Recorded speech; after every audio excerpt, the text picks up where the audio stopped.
नमस्कार, घड़ी का इशारा है 3 बज चुके हैं, यानी कि आज रविवार और शनिवार दिन होता है हेल्दी इंडिया, यानी कि आपके स्वास्थ्य के बारे में हमारी चिंता का। जी हाँ, क्योंकि हमारी कोशिश इस बात की रहती है कि आपका परिवार और आप स्वस्थ रहें। तो इसीलिए आज जो हम समस्या का समाधान आपके लिए लेकर के आए हैं वो आपके कानों यानी कि श्रवण क्षमता से जुड़ी हुई है। तो अगर आपको कानों में दर्द होता है या कानों के हेल्थ को लेकर आप हैं परेशान और आपके पास है सवाल, तो आपको करना कुछ नहीं है, बस फोन तैयार रखना है और नीचे टीवी स्क्रीन पर जो नंबर्स फ्लैश हो रहे हैं उन पर हमें कॉल करना है और साथ में डॉक्टर्स का एक पैनल हमारे साथ स्टूडियो में मौजूद होगा जो आपकी समस्याओं का समाधान भी इस बीच करेंगे। लेकिन उससे पहले कानों की हेल्थ से जुड़ी ये खास रिपोर्ट देखिए।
तो लक्षण से लेकर वजह तक वो तमाम हमारी कोशिशें रही कि आपको पता चल सके कि आखिरकार आपके कानों की हेल्थ को प्रभावित तो क्या करता है। लेकिन ना आपको ये समझना पड़ेगा कि कानों की हेल्थ सिर्फ कानों की हेल्थ से जुड़ी नहीं है, बल्कि ENT यानी कि आँख, नाक और कान और सीधे तौर पर मस्तिष्क, ये सभी एक दूसरे से कनेक्टेड हैं जिनका प्रभाव पड़ता है। हमारे साथ में स्टूडियो में मेहमान मौजूद हैं, डॉक्टर्स मौजूद हैं जो आपकी समस्याओं का समाधान करेंगे। डॉक्टर राहुल अग्रवाल हैं हमारे साथ में, ENT विशेषज्ञ हैं आप। डॉक्टर राहुल, बहुत स्वागत है आपका। डॉक्टर ललित वर्मा जी हमारे साथ, ENT विशेषज्ञ हैं, बहुत स्वागत है डॉक्टर ललित आपका भी। शुरुआत में सवालों की डॉक्टर ललित मैं आपके साथ में करूंगी। देखिए, अमूमन क्या होता है आजकल की जो मॉडर्न लाइफ है इसमें हमने एक तरीके का कह सकते हैं कि टेंडेंसी बना ली है। जब ऑफिस में भी हम काम कर रहे होते हैं तो बड़े हेडफोन्स लगाए रखते हैं, और जब ट्रैवल कर रहे होते हैं तो उस दौरान हम ब्लूटूथ अपने कान में लगा करके रखते हैं। तो लगातार हमारे कान फ्री ही नहीं रह रहे, हमारे कानों में कुछ ना कुछ म्यूजिक, हाई म्यूजिक, लो म्यूजिक, वॉइस का कोई मॉड्यूलेशन नहीं, नॉइस का कोई मॉड्यूलेशन नहीं, अनफिक्स्ड चल रहा है सब कुछ। तो इसका इम्पैक्ट कितना हमारे कानों की हेल्थ पर पड़ता है सर? डेफिनेटली जब हम एक लो म्यूजिक भी अगर हम लंबे टाइम के लिए सुनते हैं, और जिसमें कि हम अगर ईयर प्लग वगैरह लगा लेते हैं, ईयरफोन या ईयरबड्स वगैरह लगा लेते हैं, तो वो साउंड हमारे डायरेक्टली ईयर को इम्पैक्ट करती है। और एक लंबे ड्यूरेशन अगर हम दिन में 6 से 8 घंटे उसको कंटिन्यूसली यूज़ करते हैं तो डेफिनेटली हमारा जो इंटरनल ईयर है वो उससे अफेक्ट होता है, और इससे आगे चल के हमारा सेंसरी न्यूरल हियरिंग लॉस का समस्या पैदा हो सकती है, जो कि आगे चल के इनक्योरेबल स्टेट में कन्वर्ट हो जाती है, जिसको कि ट्रीट करना अत्यधिक मुश्किल हो जाता है। जी, इसे ट्रीट करना अत्यंत मुश्किल हो जाता है। डॉक्टर राहुल अग्रवाल हैं हमारे साथ में। सर, मैं आपसे समझना चाहूँगी और भी ऐसी कौन सी वजहें हैं जो सीधे तौर पर कानों की हेल्थ पर इम्पैक्ट डालती हैं?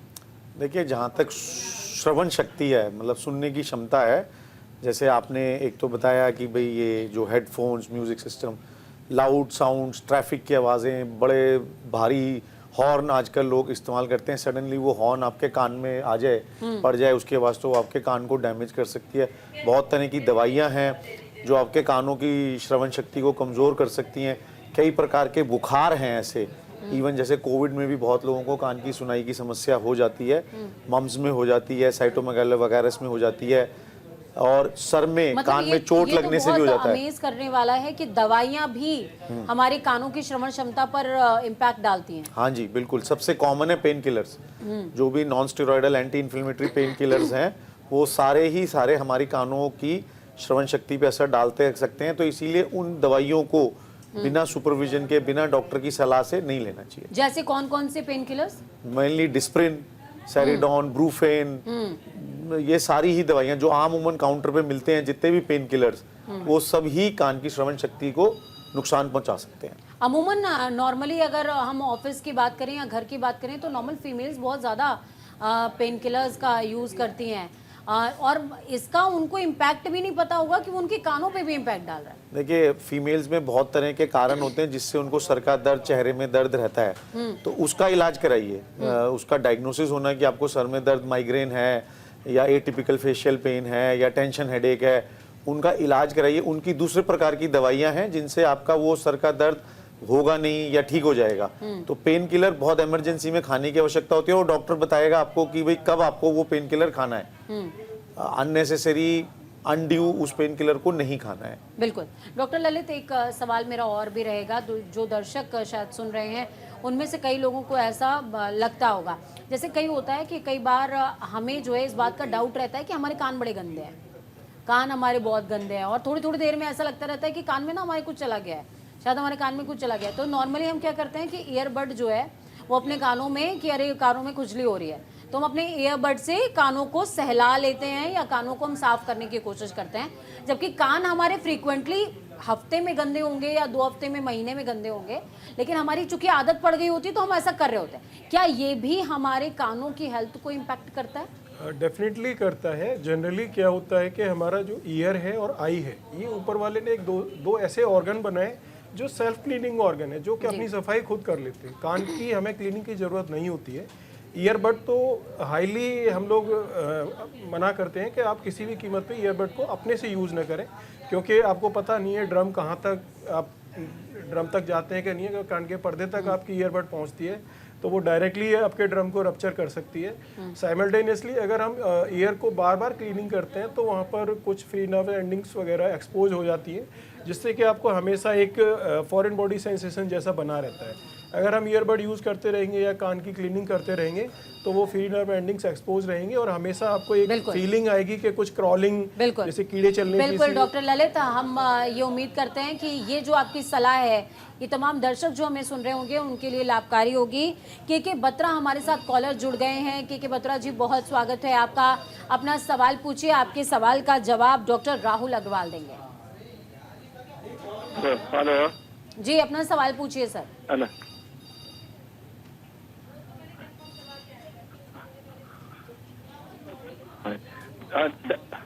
डॉक्टर साहब मुझे कुछ दिन से हेलो हेलो डॉक्टर साहब कुछ हाँ जी। दिन से मुझे कानों में ना अचानक ऐसे लगता है जैसे स्पार्किंग हो रही है एक कान में।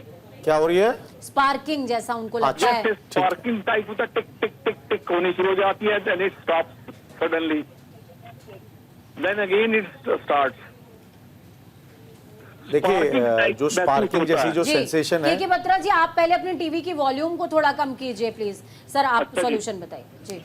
देखिए जो स्पार्किंग की जो सेंसेशन है वो 2-3 वजह से हो सकती है। कई बार तो हमारी यूस्टेशियन ट्यूब जो नाक और कान के बीच की नलकी होती है वो बंद हो जाती है, तो वो खुलती है, बंद होती है, तो उसकी आवाज़ें आपको ऐसा लगता है जैसे टिच टिच टिच कर रही है, स्पार्किंग उसमें हो रही है। ठीक है, बाकी कुछ और भी वजह होती है कान के अंदर। उसके लिए एक बार आपका कान का एग्जामिनेशन करना ज़रूरी है। आपकी उम्र क्या है उसका ध्यान करना है, आपको डायबिटीज, हाइपरटेंशन और कोई परेशानी तो नहीं है, ये सारी चीज़ें देख के और आपके कान के कुछ टेस्ट कराने उनकी पड़ेंगे। एज 81 है। 81 है, हाँ, तो डेफिनेटली उनको age related hearing loss already आ चुका है और ड्राइनेस थोड़ी होगी कानों में भी और नाक में भी, क्योंकि सिक्रीशंस कम हो जाते हैं, तो यूस्टेशियन ट्यूब का फंक्शन उतना अच्छा नहीं रहता जितना होना चाहिए। तो उसके लिए वो स्टीम लें, और अगर बबलगम 81 ईयर्स पे बबलगम चबाना थोड़ा मुश्किल होगा, बार बार थूक सटकें, तो उससे यूस्टेशियन ट्यूब का फंक्शन इंप्रूव होगा। स्टीम लें और एक बार अपने डॉक्टर से सलाह लें ज़रूर। बिल्कुल। योगेश जी हमारे नेक्स्ट कॉलर जुड़ गए हैं। योगेश जी बहुत स्वागत है आपका, अपना सवाल पूछिए, डॉक्टर ललित वर्मा आपके सवाल का जवाब देंगे। डॉक्टर साहब नमस्कार। नमस्कार जी। सर मेरी उम्र 66 है सर, एज। मेरे कानों में सर पिछले कोई 10 सालों से ना सीटी बज रही होती है, जैसे विस्लिंग होती है ना सर, वैसे हो रही है, कंटिन्यूसली होती रहती है सारा दिन।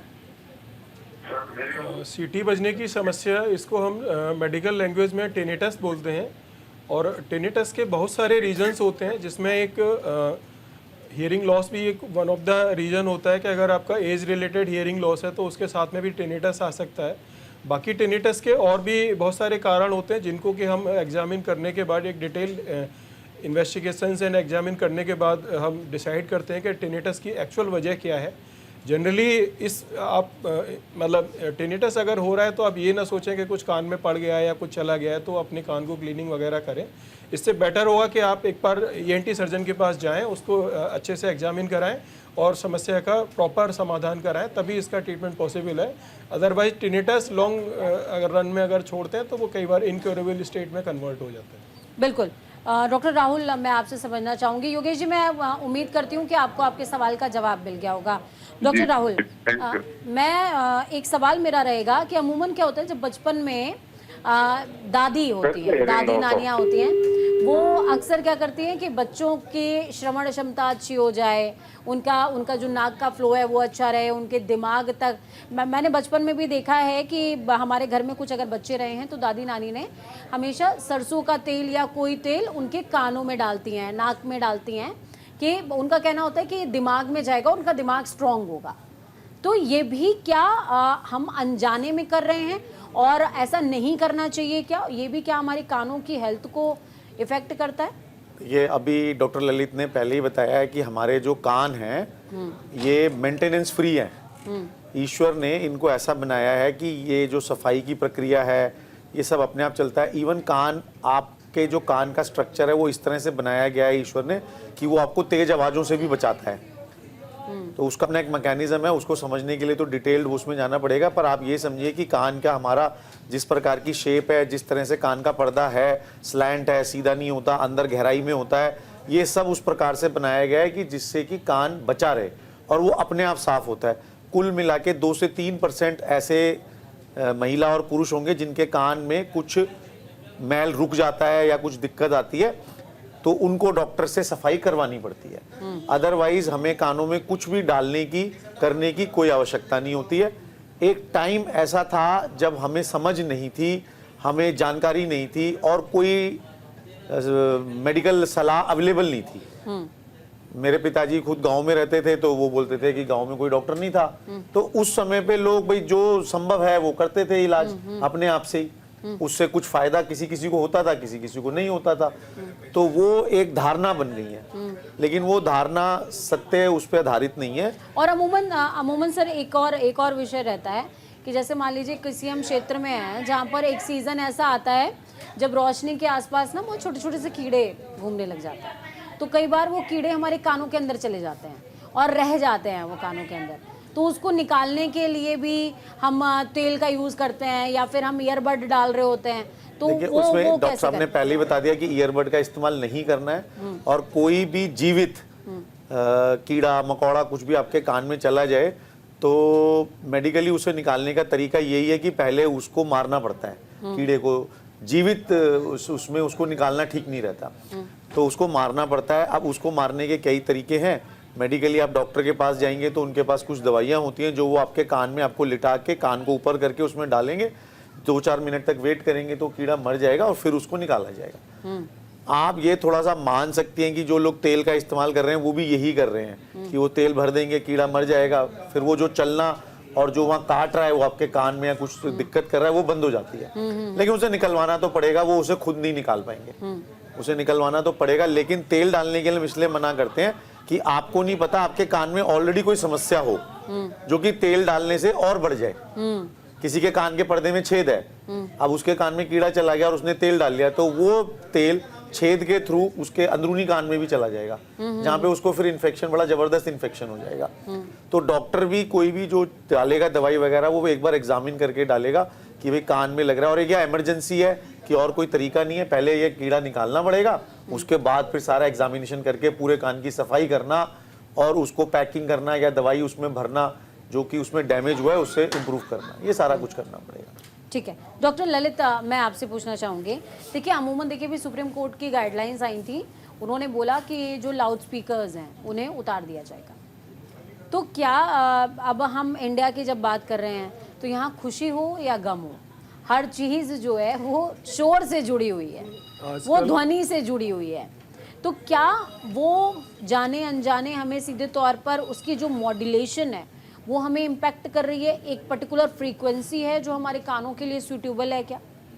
जनरली आजकल तो मीडिया के द्वारा और न्यूज़पेपर्स एंड टीवी के माध्यम से ये बार बार बताया जाता है कि ध्वनि प्रदूषण भी एक समस्या है, नॉइज पॉल्यूशन एक बहुत बड़ा प्रॉब्लम है।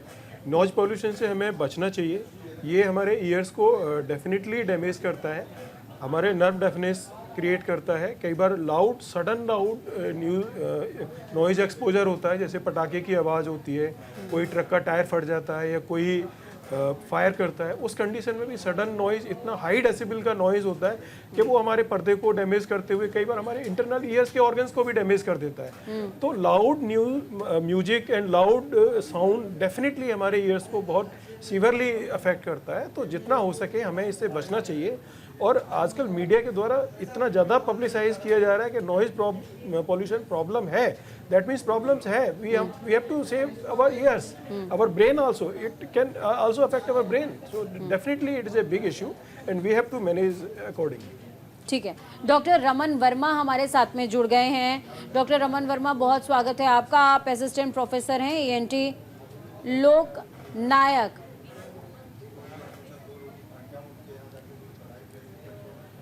माफ़ कीजिएगा, हमारे जो डॉक्टर हैं शरद सिंघी जी जुड़ गए हैं। शरद जी, बहुत स्वागत है आपका। स्वागत के साथ सर सवाल मेरा आपसे सीधे तौर पर यही रहेगा कि देखिए हम नॉइज़ पॉल्यूशन पर बात कर चुके हैं, हम उन तमाम चीज़ों पर बात कर चुके हैं, जैसे ईयरबड हम रेगुलर वे में यूज़ कर रहे हैं उसको ना यूज़ करें, और भी तमाम चीज़ें, तेल कानों में नहीं डालना है, और क्या कुछ ऐसे लक्षण हो सकते हैं, क्या कुछ ऐसी वजह हो सकती है जो हमारे कानों के हेल्थ को सीधे तौर पर इम्पैक्ट डाल रहे हैं सर, और हम शायद उसे नज़रअंदाज कर रहे हैं? देखिए, तो मतलब कुछ चीजें तो ऑब्वियस है, जैसे कि हमें बड जो है ना, बड के डब्बे में कहीं ईयर शब्द नहीं मेंशन्ड होता है, तो ये तो लोग उसको केमिस्ट शॉप वाले भी बेच रहे हैं, लोग भी खरीद रहे हैं, वो किसी और पर्पस के लिए है। तो पहले तो उसको या कोई चाबी या पिन या किसी भी चीज से कुरेदना नहीं चाहिए कान को। दूसरी बात, जैसे ध्वनि से बोला, बहुत इंपॉर्टेंट है, एक नेशनल इनिशिएटिव भी है, national initiative for safe sound, जो कि ईएनटी एसोसिएशन और पूरे ऑल इंडिया मेडिकल एसोसिएशन के साथ में मिलकर हम लोग काम करते हैं। कुछ ना कुछ बच्चों को खास करके इसको अवेयर करने के लिए कि साउंड का कितना डैमेज होता है साउंड की वजह से। और अभी पीछे अलका याग्निक जी को भी साउंड से एक्सपोजर था, प्लस उनका कुछ और इश्यूज हुआ तो जिसकी वजह से उनको हियरिंग में बहुत लॉस हो गया। तो इवन प्रोफेशन, जो लोग इस प्रोफेशन में सुनने बोलने की, तो उनको अगर ये डैमेज हो जाएगा तो उनका प्रोफेशन में भी प्रॉब्लम आ सकती है। तो ये तो कान, और जैसे कि दूसरी बात, एक बहुत इंपॉर्टेंट बात है कि इंडिया में बहुत कॉमन है, अभी कुंभ का मेला भी आने वाला है, तो लोग जो एक गंदे पानी में डुबकी मारते हैं, बिल्कुल मैं तो कहता हूँ अवॉइड करना चाहिए। आपको साफ पानी में डुबकी मारिए। आप ये जितने भी गंगा जी में, जमुना जी में डुबकी मारते हैं, इसके बाद आके फिर फंगस से इन्फेक्शन होके ही आते हैं हमारे पास। तो ये बिल्कुल अवॉइड करिए आप नदियों में नहाने का। बिल्कुल। डॉक्टर राहुल, मैं आपके पास आना चाहूंगी। सर देखिए, बहुत ही अच्छी बात सर ने बोली है कि गंदा पानी, अब दिल्ली हो गया, बेंगलुरु हो गया, या फिर कुछ ऐसे शहर हो गए जहाँ पर पानी की प्योरिटी की हमेशा प्रॉब्लम रहती है, वाटर पॉल्यूशन हो गया, या फिर हम एयर पॉल्यूशन की भी बात कर लें, तो क्या ये पॉल्यूशंस भी हमारे स्वास्थ्य को सीधे इम्पैक्ट डाल रहे हैं क्या, कानों के स्वास्थ्य को खासकर? क्योंकि हम सोचते हैं कि हमने मास्क मुंह पर तो लगा लिया है, लेकिन कानों का तो कुछ है नहीं, तो फिर क्या करें? देखिए, कान तो आपके बने हैं बाहर खुले रहने के लिए, तो उनका काम खुले में ही है, और वो तभी साउंड पकड़ेंगे आपको और सुनाएंगे। तो लेकिन कानों में एयर पोल्यूशन का डायरेक्ट कोई ऐसा इफेक्ट नहीं है, वाटर पोल्यूशन का इफेक्ट नहीं है। जो डॉक्टर साहब ने बात करी वो इन्फेक्टेड वाटर की है, पोल्यूशन की नहीं है, इन्फेक्टेड वाटर की है। बाकी केमिकल्स अगर पानी में होंगे, वो केमिकल्स आप पी रहे हैं, तो जैसे कि दवाइयाँ नुकसान करती हैं कान की नसों को, वैसे केमिकल्स भी कर सकते हैं, तो वो एक इशू हो गया।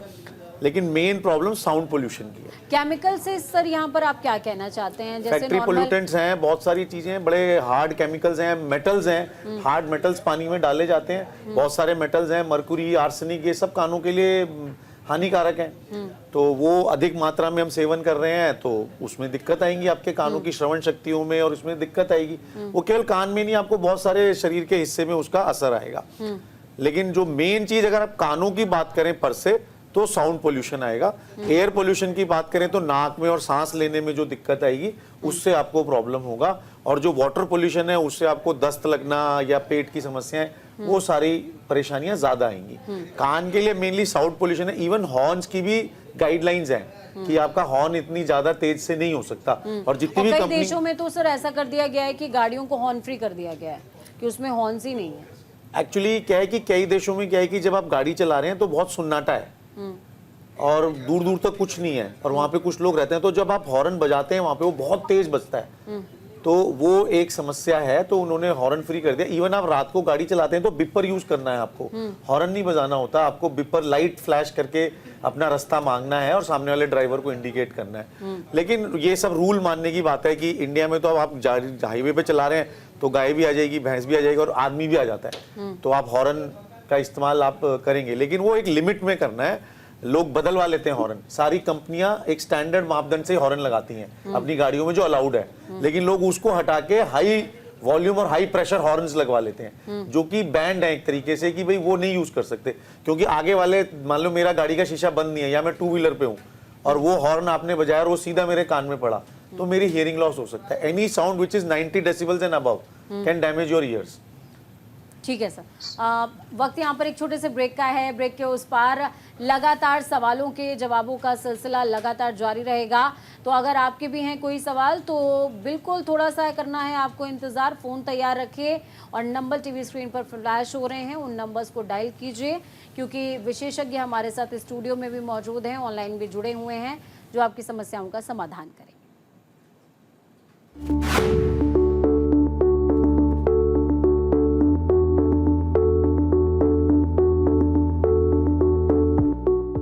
ब्रेक के बाद एक बार फिर से आप सभी का स्वागत है। देखिए, हम कानों के हेल्थ के बारे में बात कर रहे हैं और हमारी कोशिश ये है कि आप सुने अच्छा संगीत हो, अच्छी ईश्वर की ध्वनि हो, लाउड म्यूज़िक की बात यहाँ पर नहीं हो रही है। आपको लग रहा है कि आप बहुत मॉडर्न हो चुके हैं, लेकिन हो सकता है कि आप आगे आने वाले कुछ महीनों में, कुछ सालों में या कुछ 10 सालों में अपने कानों की श्रवण क्षमता को खो दें।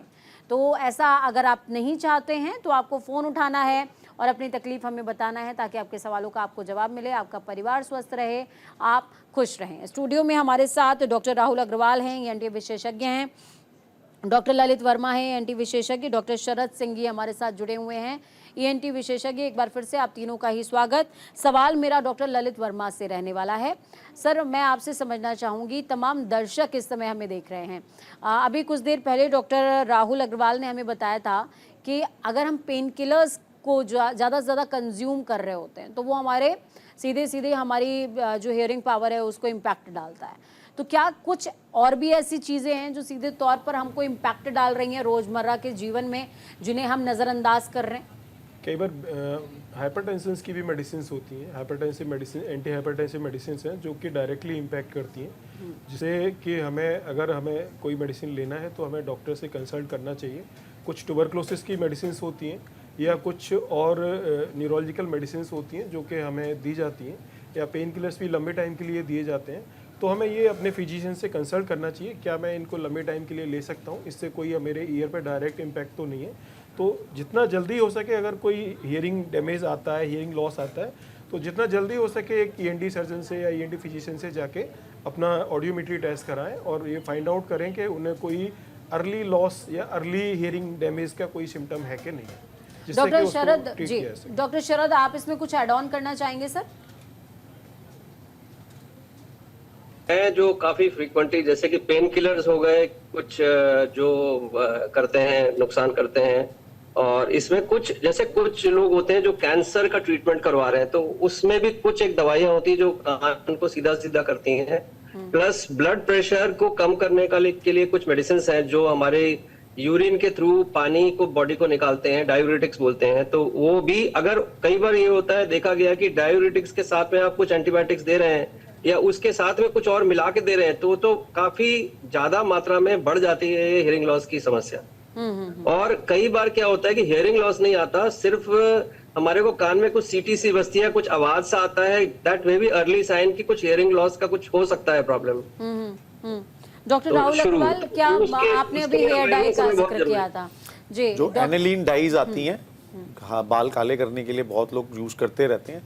एनिलीन डाइज भी सुनाई की, ये कोई स्पेसिफिक डाइज है जिनमें केमिकल एनिलीन यूज होता है? एनिलीन डाइज है। अब आप देखेंगे बहुत सारी डाइज आ गए जो लिखते हैं अमोनिया फ्री, एनिलीन फ्री, तो वो इसीलिए आई हैं कि भाई उनसे बहुत सारे लोगों को सुनाई देने की क्षमता में, जो बहुत फ्रीक्वेंटली यूज करते हैं। देखिए, बहुत सारी चीजें आप आज प्रोफेशन में हैं, कहीं आपको यूज करनी पड़ेंगी, तो वो जुडिशियस यूज जिसको हम कहेंगे कि आप कोई भी चीज जो इस्तेमाल कर रहे हैं उसको सही तरीके से और जितना पर्याप्त है आप मात्रा में उतना इस्तेमाल करें। तो judicious use of headphones, judicious use of medicine, judicious use of dyes, भाई आज का समाज है वो, अब हम बोलेंगे जी डाई बिल्कुल इस्तेमाल ना करें तो ऐसा तो नहीं मानने वाले, और कंपनीज भी कोशिश कर रही हैं कि भाई बेहतर से बेहतर प्रोडक्ट आए, लेकिन जुडिशियस कोई भी प्रोडक्ट आता है उसके बारे में पढ़िए, पीछे लेबल है उसको पढ़िए और उसका जुडिशियस यूज कीजिए।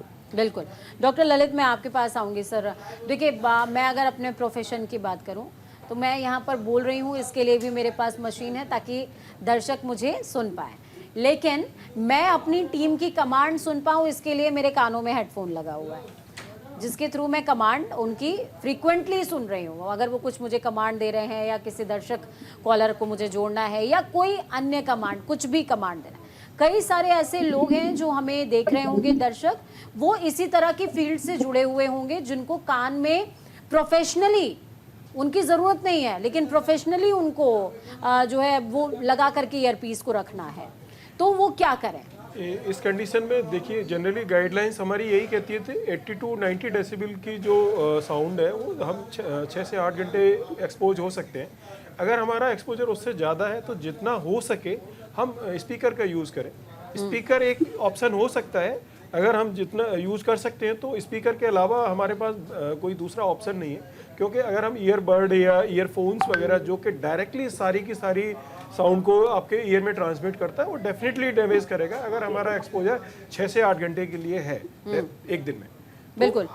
डॉक्टर शरद, मैं आपसे सर पूछना चाहूंगी कि क्या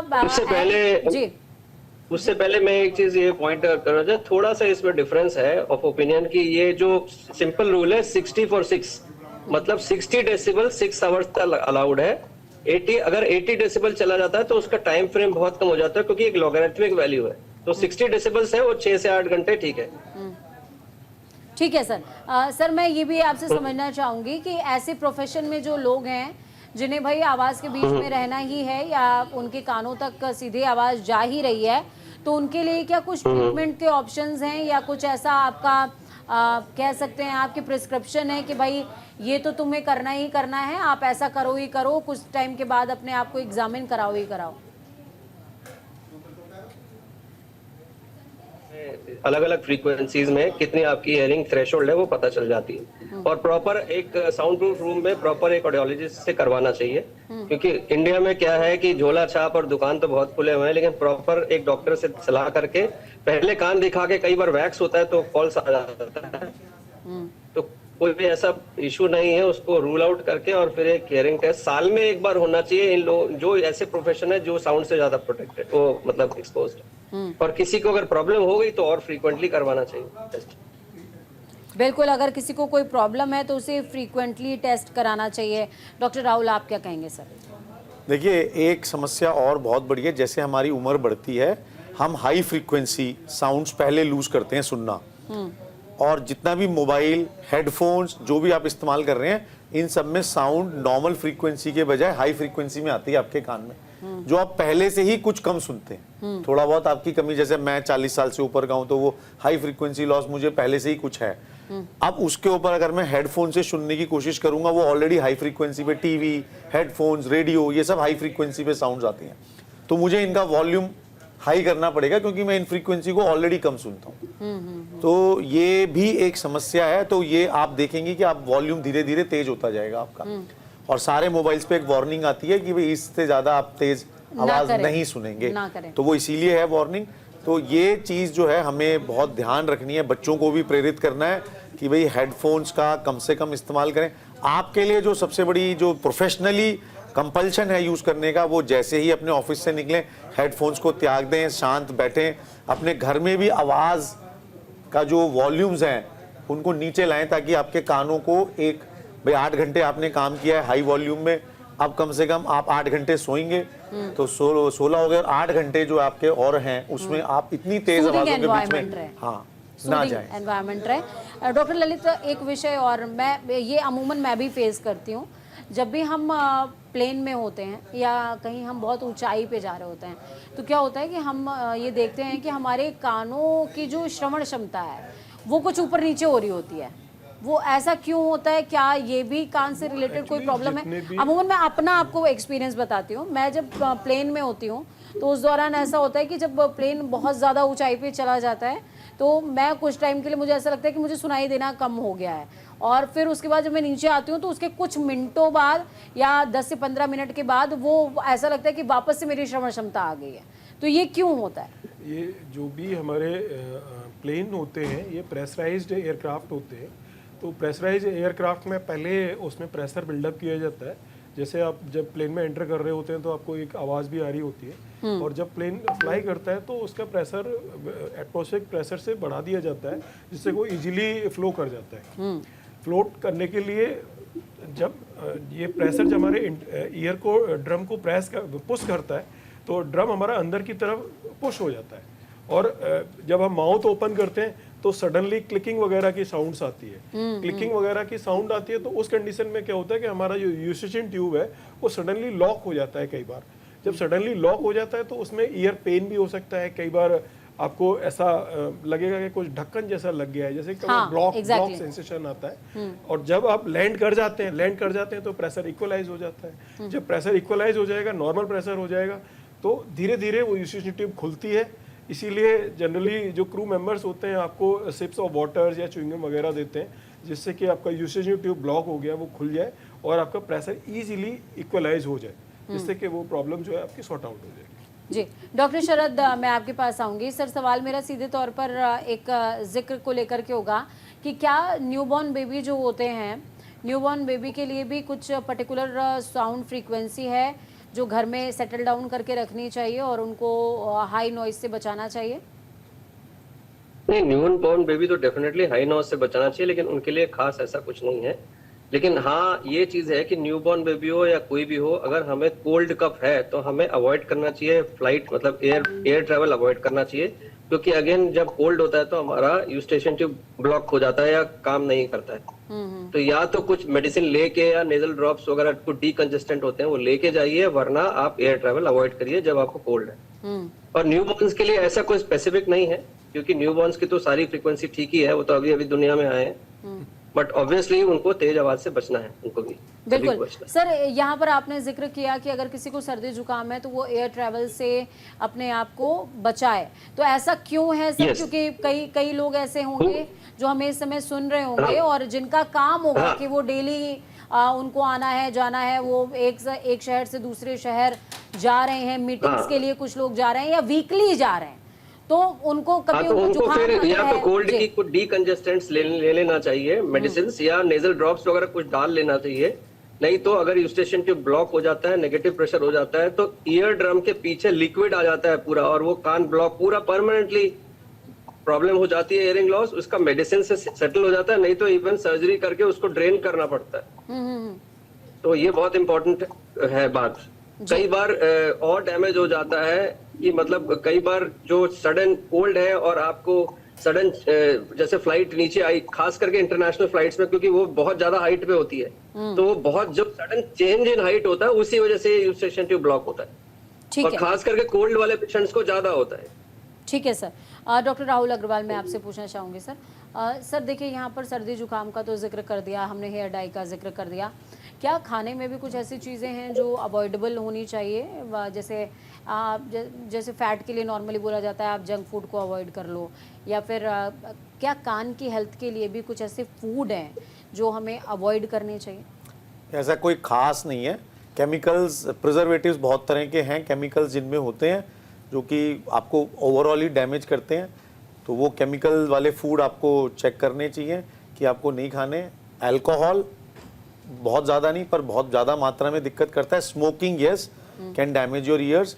स्मोकिंग कैन डैमेज हमारे हेयर सेल्स जो होते हैं, हाँ, जो सुनने वाली जो हेयर सेल्स होते हैं वो मतलब स्मोक से डैमेज होते हैं। अपने फेफड़े तो खो ही रहे हैं, साथ साथ हम अपने कानों को भी खो रहे हैं। हाँ, और स्मोकिंग की वजह से हीलिंग भी डिले होती है।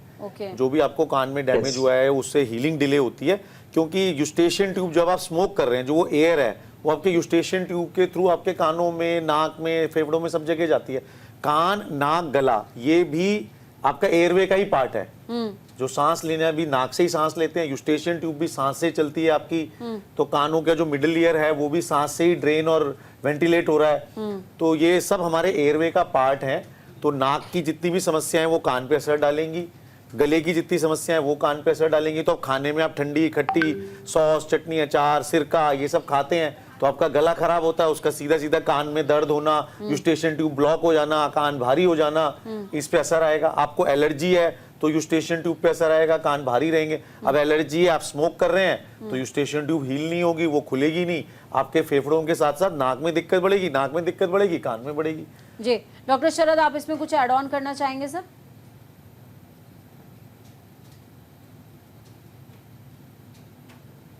चलिए, डॉक्टर शरद शायद मुझे सुन नहीं पा रहे हैं। डॉक्टर ललित, मैं आपसे कहूंगी कि अगर आप इसमें कुछ ऐड ऑन करना चाहें। हाँ, स्मोकिंग से एक्चुअली जैसे सर ने बताया कि एक्यूट सुपरेटिव ओटाइटिस मीडिया जो कि यूसेज ट्यूब ब्लॉक होने के बाद डेवलप होता है, कान के पर्दे के पीछे लिक्विड इकट्ठा हो जाता है, वो जब रप्चर करके निकलता है तो वो बाद में क्रॉनिक सुपरेटिव ओटाइटिस मीडिया और कई बार अनसेफ ईयर में भी कन्वर्ट हो जाता है। अगर क्रॉनिक स्मोकर्स हैं तो वो ट्रीटमेंट नहीं लेते हैं या स्मोकिंग को क्विट नहीं करते हैं तो एक ईयर का प्रॉब्लम, प्रॉपर कान के पर्दे का छेद होना, बवाद आना और धीरे धीरे बदबू आना, और एक अल्टीमेटली कान की सर्जरी हमें करनी पड़ती है, तभी वो ठीक हो पाता है। इसलिए बेटर है कि स्मोकिंग को अवॉइड करें और जितना हो सके प्रॉपर ट्रीटमेंट वगैरह लें अगर कोई कंडीशन डेवलप होती है तो। डॉक्टर राहुल, एक विषय और मैं आपसे समझना चाहूँगी। अमूमन देखने को ये मिलता है कि अगर किसी को फुंसी जैसी कोई प्रॉब्लम हो जाए, कान के आसपास के एरिया में अगर हो जाए या कान के इंटरनल एरिया में कहीं हो जाए, तो उसके लिए एग्जैक्ट ट्रीटमेंट क्या है? कहते कई बार कहते हैं कि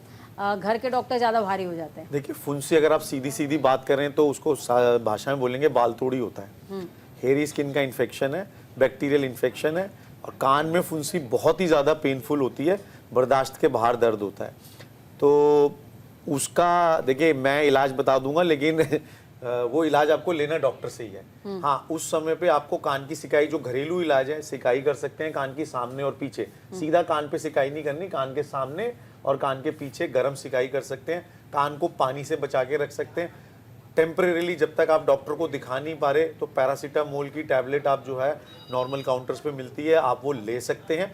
क्योंकि पेन केवल फुंसी की वजह से ही नहीं, फंसा हुआ वैक्स की वजह से हो सकता है, जैसे डॉक्टर साहब ने बताया, फंगस की वजह से हो सकता है, यूस्टेशियन ट्यूब आपकी ब्लॉक है और कान के पर्दे के पीछे पानी आया है, वो बल्ज कर रहा है, उस वजह से भी आपके कान में दर्द हो सकता है। तो आपको नहीं पता फुंसी है, आपको यह है भी मेरे कान में दर्द है, बहुत तेज दर्द है, और दर्द का कारण एक ईएनटी स्पेशलिस्ट देखकर ही क्लियर करेगा भी ये दर्द का कारण है, और हर दर्द के कारण का इलाज अलग अलग है। हाँ, टेम्परेरीली पेन रिलीव करना पड़ेगा, तो उसके लिए डॉक्टर जो आपकी सिवियरिटी ऑफ पेन को देखते हुए पेन किलर आपको एडवाइस करेगा स्पेसिफिक डेज के लिए। फिर बाद में कान की सफाई करनी है, फंगस साफ करना है, या पर्दे में सुराख करके उस मवाद को निकालना है, या फुंसी है जो कि समय के हिसाब से ठीक हो जाएगी, या उसमें दवाई की पट्टी कान में डालनी है फुंसी को फोड़ने के लिए, और कभी कभी सर्जरी करके छोटी सी मवाद निकालनी है। हमारे साथ में कॉलर जुड़े हैं मोहन बदामी जी बंगाल से। मोहन जी, बहुत स्वागत है आपका। अपना सवाल पूछिए, सवाल का जवाब डॉक्टर ललित देंगे। जी, मेरा 15 दिन पहले अचानक जो एक कान जो है हियरिंग टोटल लॉस हो गया, और तब से शरीर भी इम्बैलेंस हो गया। मैं बहुत इलाज करा के परेशान हो गया हूँ, कोई फायदा नहीं मिल रहा है। जी डॉक्टर ललित। हाँ, इसके लिए आपको एक ईएनटी सर्जन के पास जाना पड़ेगा, ऑडियोमेट्री टेस्ट कराना पड़ेगा। ऑडियोमेट्री टेस्ट कराने के बाद ही हम ये डॉक्यूमेंट कर पाएंगे कि आपके कान में कितना हियरिंग लॉस है, किस टाइप का हियरिंग लॉस है। आपका क्या ऑडियोमेट्री टेस्ट हुआ है? हाँ जी, मैंने ईएनटी दो ईएनटी को दिखा चुका है, ऑडियोमेट्री टेस्ट हुआ है, एकदम 0 हो गया है। दाहिने कान में 0 हो गया है, 0 हो गया है, एकदम खत्म, 100% खत्म हो गया है, 100% खत्म। हाँ, तो इसके लिए ईएनटी सर्जन्स ने आपको क्या एडवाइस किया है? उन्होंने वो एस्टर्ड की गोली दी थी, डेप्जा दिया था। अच्छा। और कान में 400 इंजेक्शन डाल दिया कान का पर्दा में। ठीक है, देखिए ये एक प्रिलिमिनरी ट्रीटमेंट है जो कि करना चाहिए, और अच्छा है ये किया है तो डेफिनेटली इससे फायदा मिलेगा। साइमल्टेनियसली आप कोई आपका एमआरआई वगैरह नहीं एडवाइस किया है कि आपका एमआरआई वगैरह टेस्ट होना चाहिए कि सडन लॉस क्यों हुआ है?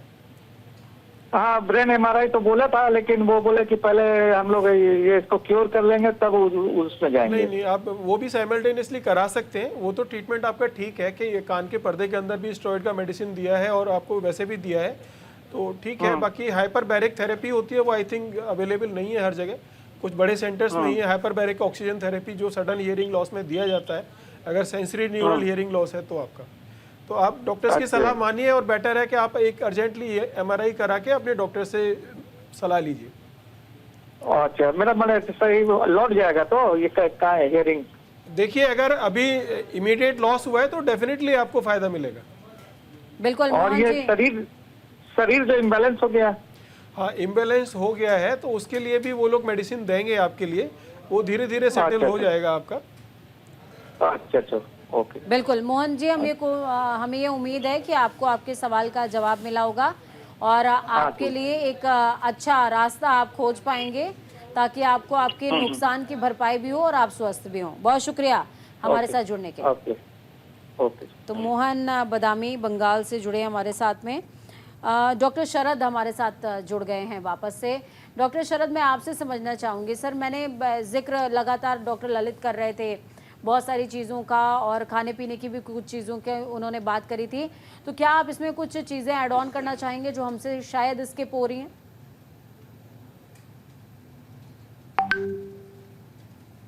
हेलो जी, आपकी आवाज़ आ रही है सर, बोलिए। किस बारे में? सर कुछ ऐसा क्या कोई फूड है जो हम डेली में इनटेक कर रहे हैं और वो हमारे हेयरिंग को इम्पैक्ट करता हो सीधे, नहीं वो आई थिंक या लाइफस्टाइल में कुछ ऐसा है? जी डॉक्टर राहुल ने खाने पीने के बारे में तो बता ही दिया है। वो जैसे खट्टा हो, क्योंकि यूस्टेशन ट्यूब और जो नाक और कान जो है वो एक ही एयरवे का पार्ट है। और smoking is very bad, because you see smoking से एक और प्रॉब्लम होती है।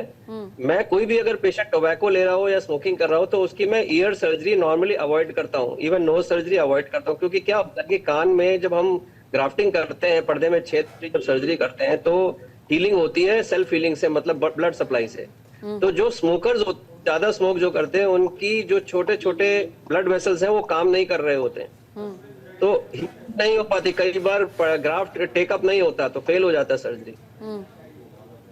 तो यानी स्मोकिंग कि तो बहुत ज्यादा जो दर्शक हमें देख रहे हैं और अगर वो स्मोक करते हैं और आपको लग रहा है कि आप अपने लंग्स पर ही सीधे इम्पैक्ट डाल रहे हैं, तो नहीं, आप अपने कानों को भी खराब कर रहे हैं, आप अपनी पूरी बॉडी को इवन खराब कर रहे हैं। यस डॉक्टर राहुल, कैंसर का डायरेक्ट लिंक है स्मोकिंग से, बहुत सारे कैंसर्स का। कैंसर्स का डायरेक्ट लिंक है स्मोकिंग से। Sir, Yes. सर मैं एक विषय और आपसे समझना चाहूंगी कि क्या कानों की कुछ ऐसे इश्यूज हैं जो बाद में और सीवियर प्रॉब्लम्स में चेंज हो जाते हैं क्या, और जिनको हम लाइटली लेते हैं डेली बेसिस पे? जैसे कि कान में साउंड आता है तो उसको हम बहुत लाइटली लेते हैं, पहले सोचते हैं कुछ नहीं हो जाएगा, क्योंकि वो डिले हो जाए ना तो फिर परमानेंट हो जाता है। और दूसरी बात, चक्कर जैसे आते हैं हमें, गोल गोल जैसे चक्कर आते हैं वर्टाइगो, तो नॉर्मली क्या होता है, अमूमन आदमी बीपी चेक करवाता है, अपना न्यूरो के पास जाएगा, सर्वाइकल का सोचेगा, पर वो 80% रीजन कान की वजह से होता है। तो पहले सबसे पहले ईएनटी के पास आना चाहिए। जी डॉक्टर राहुल, आप इस पे कुछ ऐड ऑन करना चाहेंगे? देखिए, बेसिकली जो बैलेंस सिस्टम है, ज़्यादातर लोगों को इसकी जानकारी नहीं है। डॉक्टर शरद बहुत अच्छा है, आपके माध्यम से हम ये जानकारी भी शायद समाज को दे पाएँ।